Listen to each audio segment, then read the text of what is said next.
I discovered my wife was expecting, but the baby wasn't mine. It belonged to my younger brother.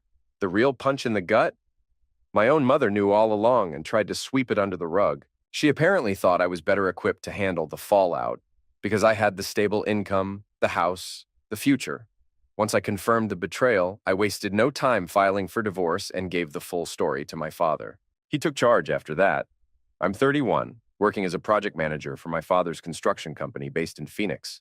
I've been grinding since I was 15, starting from the bottom and moving up the ranks across various sites. I earn about $85,000 a year, not including bonuses, and I own a home I purchased pre-marriage, which has appreciated by nearly 6 figures. My ex-wife Elena, 29, works as a nurse and makes around $70,000 annually. We met when she was still in nursing school. Back then, she seemed focused and ambitious. I believed we were on the same path. Looking back, I realize I overlooked some warning signs early on, like how she openly flirted with a bartender the first night we went out. My father, Roberto, is the classic self-made man. He began in construction at 18, hauling lumber and hammering nails, while taking night classes to better himself. He clawed his way into large-scale commercial builds and built the company through sheer effort and discipline. He has no patience for laziness or excuses. My mother, Nora, couldn't be more opposite. She left her low-level office job early and now fills her time with shopping sprees and gossip, while treating my younger brother DK like he's the second coming. She keeps up appearances in public, but quietly stirs drama at home. DK, now 26, has gotten by purely on charm without doing much of anything. My dad brought him into the business with a basic office role, just answering phones, for $55,000 a year, hoping it would motivate him. It didn't. DK walked around acting like the company should be grateful just because he showed up. Over time, my dad tried putting him out in the field, under the scorching Arizona sun, thinking the hard work would shape him. But DK rarely lasted more than a shift. Meanwhile, I was doing the heavy lifting, learning electrical, carpentry, concrete work, drywall. By 20, I was managing housing developments. At 24, I earned a promotion based on performance. DK, in contrast, retreated to the office where he played the role of executive, flaunting flashy designer clothes and driving a leased BMW like he'd made it. At family dinners, Mom praised DK for basic things like showing up on time while I was managing million-dollar builds. When I bought my house, DK made snide comments about me being lucky. When I got promoted, he called it nepotism, ignoring the decade I spent earning it. 2 years ago, DK ran into financial trouble. Credit cards, car loans, the usual. Dad loaned him $15K with the promise of repayment. DK made a couple of payments, then defaulted. More excuses, no accountability. Early in my marriage, Elena and I worked well together. I handled finances and home repairs. She cooked and managed our social life. Sundays were special. Her meals reminded me of my grandmother's kitchen. We had plans, real ones. After our 3rd anniversary in October 2022, we started trying for a baby. She went off the pill. We tracked her cycle and even picked out names. Then, in January 2023, Dad landed a huge hospital renovation. 6 months, $2 million. It was our biggest job ever, and I was put in charge. Hospital construction is intense. Tight regulations, constant inspections, zero margin for error. I was working long hours, nights, and weekends.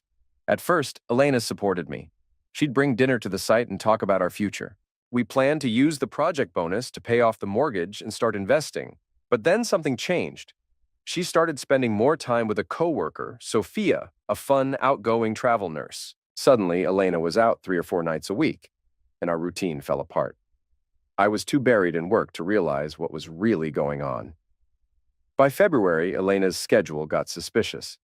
She used to work 3 regular shifts a week. Now, she was claiming extra hours, surprise trainings, and sudden emergencies. Meanwhile, DK began checking in when I wasn't home, bringing her coffee, fixing things I hadn't gotten to yet. At the time, I thought maybe he was finally growing up. Maybe the added responsibility was helping him become more reliable. I had no idea that while I was running the biggest project of my career, my brother was sleeping with my wife in the house I had built for us both. At first, I thought DK's new behavior was growth. He ditched the flashy clothes, started showing up to work on time, even put in extra hours. Dad was starting to believe DK was finally stepping up, and I let myself believe it too. When the hospital project wrapped in March, early and under budget, I was ready for things to return to normal. It was a huge win for the company. But coming home, I quickly realized something had changed. Elena was still constantly working late, covering shifts, dealing with sudden emergencies. Except now that I was around more, I noticed strange things, like the $200 she withdrew every Friday. When I asked, she brushed it off. Girls' nights. I use cash so I don't overspend. It sounded reasonable, until I remembered how we used to track every expense together. Now she was taking out money weekly without saying a word. Then there was her phone, always in her hand, smiling at the screen, but the moment I walked in, she'd lock it or flip it over. I asked who she was always messaging. The answer was always the same. Work group chat? Nothing important. By April, I started noticing physical signs too. Elena was throwing up every morning. I asked if she was okay. She blamed a stomach bug at work and told me she was seeing a doctor, but insisted I shouldn't come. She didn't know I had been tracking her cycle ever since we started trying for a baby. She was 3 weeks late. That had never happened before. When I brought it up, her reaction was explosive. "Why are you monitoring my body like I'm some experiment?" she snapped. "I can handle myself. Stop trying to control me." Her outrage came out of nowhere, especially considering we'd been tracking everything together for months. The shift was glaring. At the same time, I noticed something odd about my mom. She stopped calling our house phone and started talking to Elena directly. Their calls were long, whispered, and always private, out in the yard, behind closed doors. Once I heard my mom say, "He can't find out," through the bedroom door. My mom and Elena had never been close. Suddenly, they were thick as thieves. One day, I walked into the kitchen while they were on speakerphone. My mother's tone immediately shifted. "Oh, Kevin's home? We'll talk later," she said, and hung up. That moment flipped a switch in me. I started paying attention to everything. Elena's hospital stories stopped making sense. She'd claim she worked a 12-hour trauma shift, but she'd come home looking fresh, no blood, no antiseptic smell, no exhaustion. It didn't add up. Then one Tuesday in April, my truck broke down, and I caught a ride home with one of my foremen. I walked in around 2 p.m., 5 hours earlier than usual, and heard laughter. Elena was laughing in a way I hadn't heard in months. I rounded the corner and found her sitting far too close to DK on the couch. Their posture screamed intimacy. When they noticed me, they jumped apart like guilty teenagers. Elena's face went pale. "What are you doing home?" DK fumbled, spilling his coffee. "I was just in the neighborhood. Thought she might need company." He handed me a coffee, trying to play it off as thoughtful.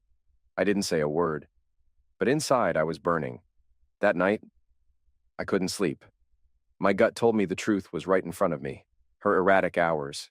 The hidden calls. The pregnancy symptoms. DK suddenly playing the concerned brother-in-law? It was all starting to make sense. The next morning, I dug in. I checked DK's company truck records. We tracked every vehicle through GPS. Over the past few months, his logs showed him visiting our neighborhood repeatedly during my work hours, and places like upscale restaurants and hotels in Scottsdale. None of it tied to any projects. And that was just the beginning. Then I pulled up our shared calendar. The overlap was immediate and undeniable. Every time DK's truck appeared somewhere suspicious, Elena's schedule suddenly changed too. Extra shifts, last-minute calls from the hospital, emergencies that couldn't wait. I didn't stop there. I dug into our joint bank account going back 4 full months. The pattern was impossible to ignore. Every Friday, she withdrew exactly $200 in cash. And now I noticed payments to luxury restaurants and boutique hotels in Scottsdale. On days she claimed to be pulling doubles at the hospital. $180 at Fleming's on a Wednesday, $220 at the Four Seasons for tea on a Thursday when she said she had training, $95 for brunch at a hotel bistro on a Sunday she supposedly covered a sick colleague's shift. I started logging everything, a detailed daily account of her stated plans versus what the data showed. The more I documented, the clearer it became. To confirm my suspicions, I called her hospital. I posed as a relative with an urgent family emergency and asked to be transferred to Elena's department. The front desk nurse politely told me Elena wasn't on shift and hadn't been for 3 days. It was a Wednesday. Elena had told me she'd just worked a 12-hour Tuesday and was heading in again that evening. That was the moment the veil lifted. The next day, I told Elena I was staying home with a stomach bug. She left for what she claimed was a mandatory safety training. The second the door closed, I went straight to our shared family computer. We'd always used the same password. Team Adina, 2019. A cheesy souvenir from our last anniversary trip. I logged into her email, heart pounding, hands trembling. Right there at the top was a thread between her and my mother. Subject line, making sure Kevin never finds out. I froze. Just reading those words made me nauseous, but I forced myself to open it. There were months of messages. It started slow, February. My mom asked if Elena was certain about what was happening. She advised her to be cautious, saying maybe it was just a phase. But within weeks, the tone shifted. They began strategizing. My mother was actively coaching her on how to lie to me. Suggestions for excuses, what shifts to claim, when to say she was stuck at work, even offering her house as a rendezvous location when my dad had late meetings or golf games. One email from March hit like a freight train. Roberto's tea time is Thursdays at 2. He'll be gone until at least 6. If you park behind the alley, DK can come through the garage side door. I'll make sure no neighbors notice anything. Another. Say you're working a night shift Tuesday. Roberto will be with clients until 10. The house will be empty. DK told his roommate he's on a job site overnight. Then came the discussion about the pregnancy. In April, Elena had a confirmed appointment with her OB/GYN, 8 weeks along. But there was uncertainty about the father. My mother's reply was vile. Doesn't matter. Let Kevin think the baby's his. He'll step up. DK isn't ready for a child. Kevin has the job, the house, the stability. He'll make a better father anyway. Another one. Derek isn't built for real responsibility. This works out best for all of us. You get financial security. DK doesn't get tied down. Kevin gets what he's always wanted, a family. Elena pushed back, unsure. But what if Kevin notices the baby looks like DK? What if he figures it out? My mother responded coldly, we'll deal with it later.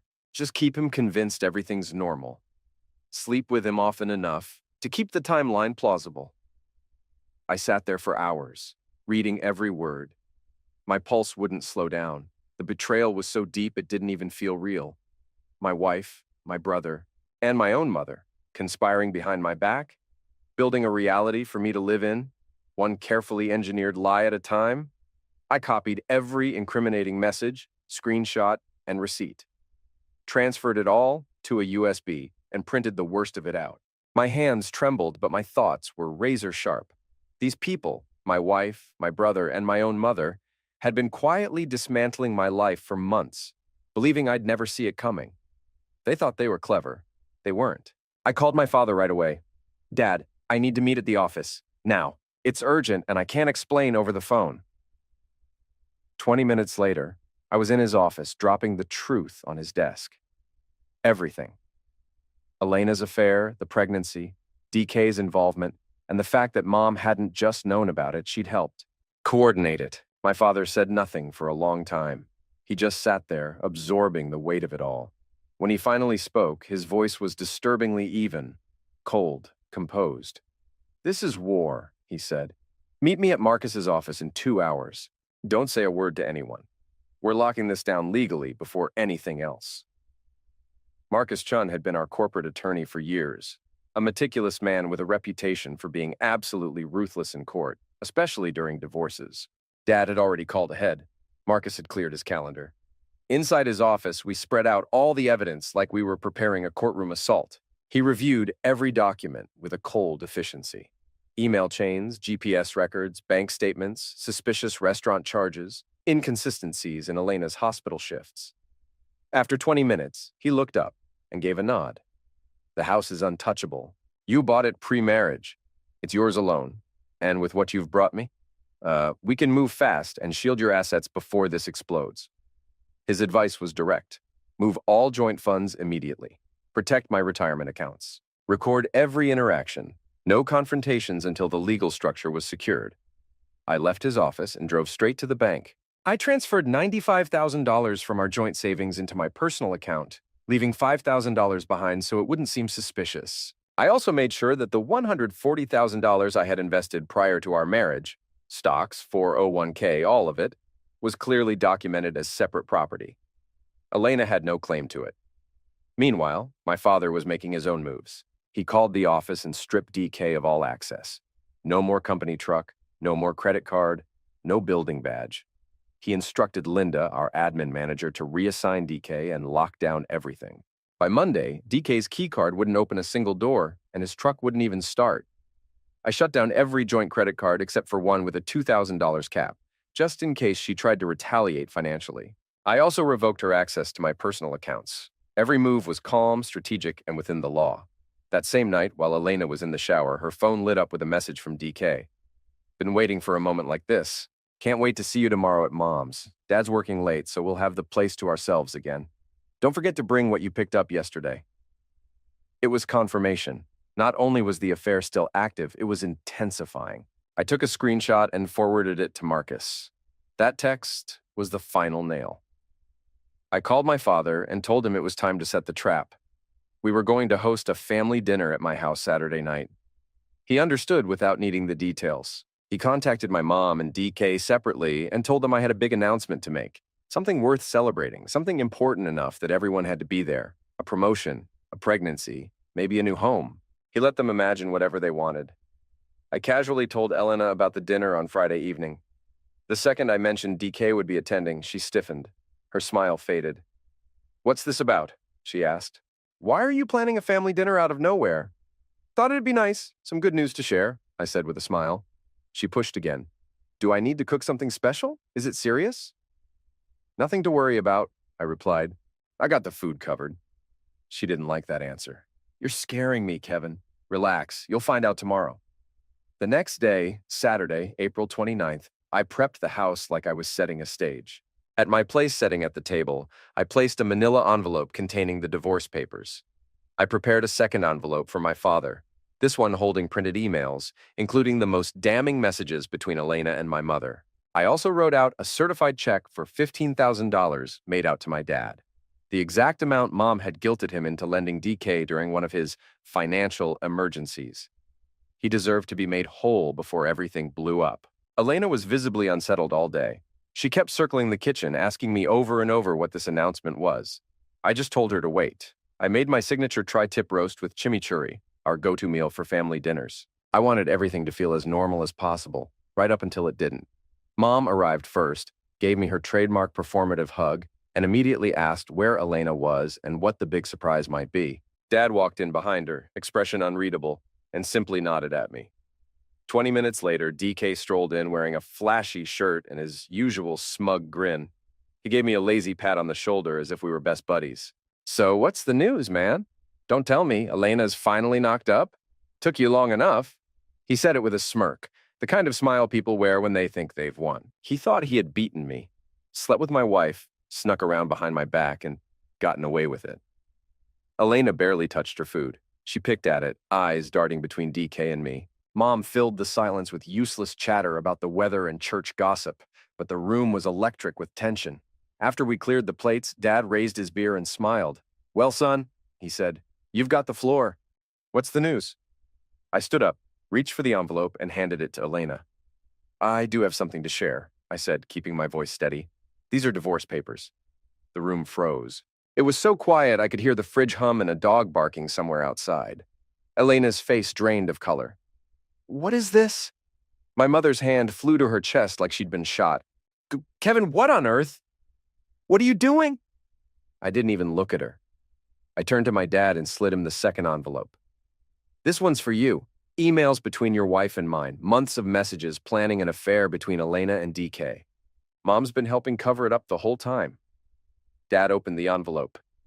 He knew what was in there already, but as he read the words on the page, his fists clenched. DK jumped up so fast his chair hit the wall. "You snooped through her emails? You're insane, man. That's illegal. You can't use that in court." "That's what you're worried about?" I said coldly. "Not the fact that you've been screwing my wife?" Elena gasped. "Kevin, please, just let me explain." "Don't," I cut her off. "We're done." My father flipped to the page where Mom instructed Elena how to time her lies with his golf games. When Mom reached for the documents, he yanked them away. "Nora," he said, his voice shaking with rage. "What on earth is this?" She started stammering. "Roberto, I was trying to protect the family." "Protect it? You engineered its collapse." She tried to shift the blame. "She's the one who seduced DK. I was just trying to keep it from becoming worse." DK laughed, actually laughed. "Come on, guys. Kevin works 70 hours a week. Elena needed attention. I just filled in the gaps. That was when I realized I didn't need to yell. I didn't need to fight. They had buried themselves. All I had to do was walk away and let the wreckage speak for itself. That was the moment I snapped. I didn't think, I just moved. I came around the table and hit him square in the face with everything I had. I felt his nose collapse under my fist. Blood splattered across his ridiculous designer shirt as he fell backward, crashing into the china cabinet on the way down. Mom shrieked like someone was being murdered. Dad stood slowly, calm but terrifying, 6'1" and over 200 pounds of fury. "Get him out," he said coldly. DK was groaning on the floor, a pool of blood soaking into the hardwood. "You can't be serious, Dad," he tried to say through clenched teeth. "I'm dead serious. You're done here, fired, cut off. You're no longer my concern," Mom gasped. "Roberto, he's your child." "No, Kevin is my son." IDK just proved that blood doesn't mean a thing when you betray your own family. Elena burst into tears, practically choking. "Kevin, please, the baby could be yours." "Then we'll get the test done, but it doesn't change anything. You and we're finished." I handed my father the check I'd prepared. "This is for the loan you gave him, the one he'll never pay back. You deserve better." He stared at the check, then looked at DK bleeding on the floor, then at Mom, who was trying to pull him up off the ground. His voice was like ice. "Nora, get your coat. We're leaving. You and I need to have a long conversation." After they were gone, the house fell into a silence that somehow felt louder than the chaos had. There were broken plates on the floor, a dining chair in pieces, blood on the floorboards. The divorce papers still lay open on the table.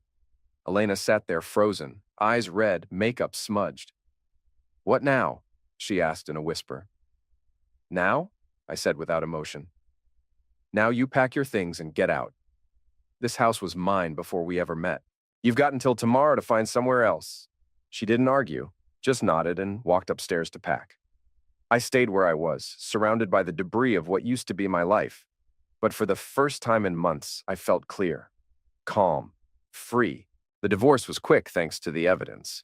Elena tried to push for alimony, but Marcus, our attorney, shut it down hard. Given her full-time income as a nurse and the mountain of documentation I had, her request had no merit. Arizona may be a no-fault state, but infidelity still plays a role in dividing assets and awarding support. In the end, she walked away with her clothes, her Honda Civic, and nothing more. The DNA results confirmed what I already suspected. The child wasn't mine.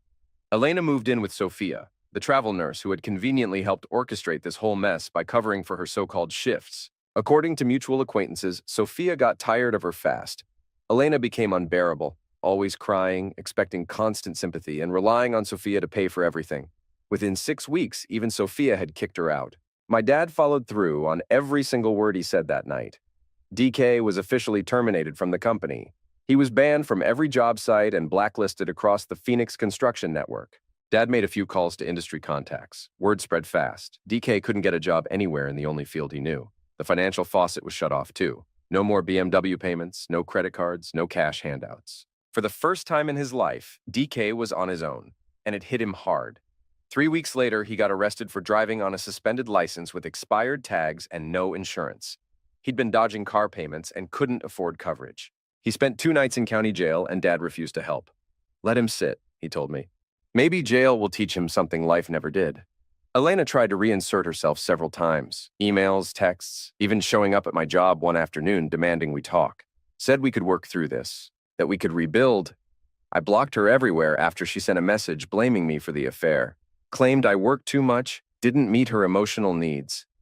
Classic cheater's logic. Turn the blame around and act like the victim.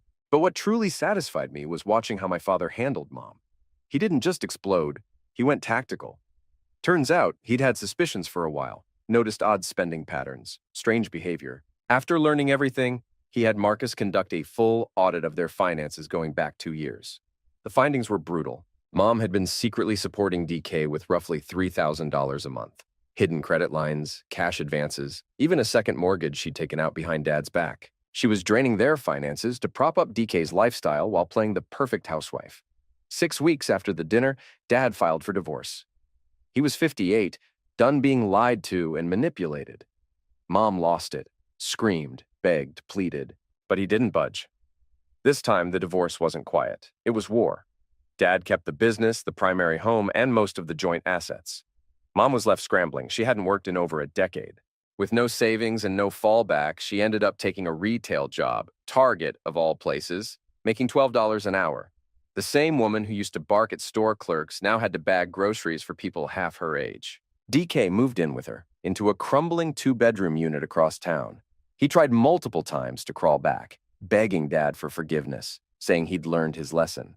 But Dad's response never changed. You chose your path the day you stabbed your brother in the back. Now walk it. The last I heard, DK was on the graveyard shift at Home Depot, stocking shelves and unloading freight trucks, barely scraping by. Elena had the baby, a daughter. She's living in a cramped one-bedroom apartment, working extra shifts just to afford daycare. Life has been brutal for her, and I won't lie, I don't feel sorry. But then, a few months ago, they showed up at my door. Mom and DK uninvited. What they asked next almost made me laugh. They wanted me to do the right thing. They wanted me to claim Elena's child as my own, put my name on the birth certificate, pay child support, and even help with DK's legal bills so he could get back on track. Their justification? We're still family. Everyone makes mistakes. The child shouldn't suffer. And, of course, you're the only one who can provide stability. The audacity of it all still blows my mind. Kevin, my mother said, you need to be the bigger person here. That little girl needs a father figure. And you're the only one capable of giving her a good life. I looked her straight in the eye and said, get off my property. Don't come back. I made it clear I wouldn't be paying for anyone's mistakes, least of all the people who tried to burn my life to the ground. They ruined enough already. They wouldn't get a second chance to ruin what came next. I had them removed from my property by the police. The officer who came out listened carefully, reviewed the evidence I had, and told me he'd seen plenty of family chaos like this. He said I was smart to keep detailed records and to walk away for good. It's been 8 months since that night. The night everything in my life shifted. I won't sugarcoat it. The first few months were brutal. I was 30 years old and suddenly felt like I was rebuilding my life from the ground up. Everything I thought I knew about loyalty, about family, about trust was shattered. But letting go of the people poisoning my life gave me room to breathe and space for better things to grow. My relationship with my father has never been stronger. Shortly after the dust settled, he brought me in as a full business partner and handed me a 40% share of the company. We've been discussing expansion, moving into commercial real estate development, starting in Tucson, and maybe even branching out to Las Vegas.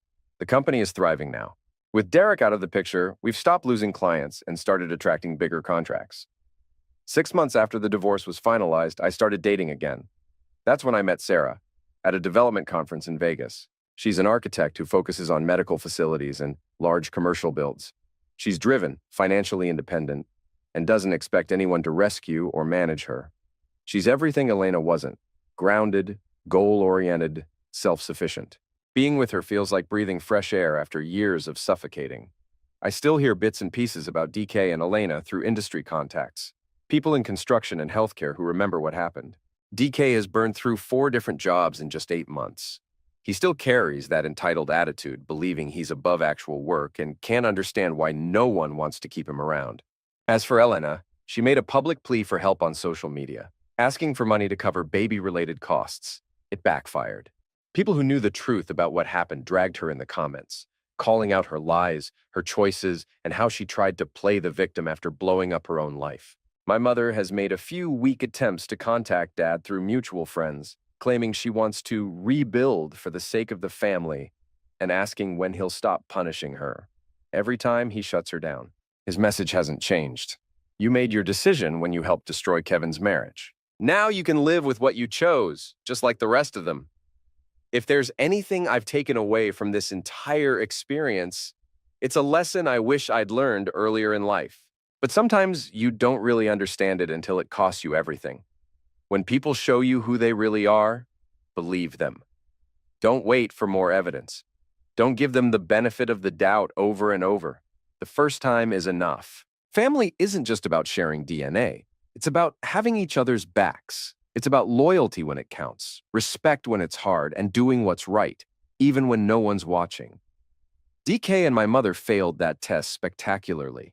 My dad and I, we proved we knew what family actually means.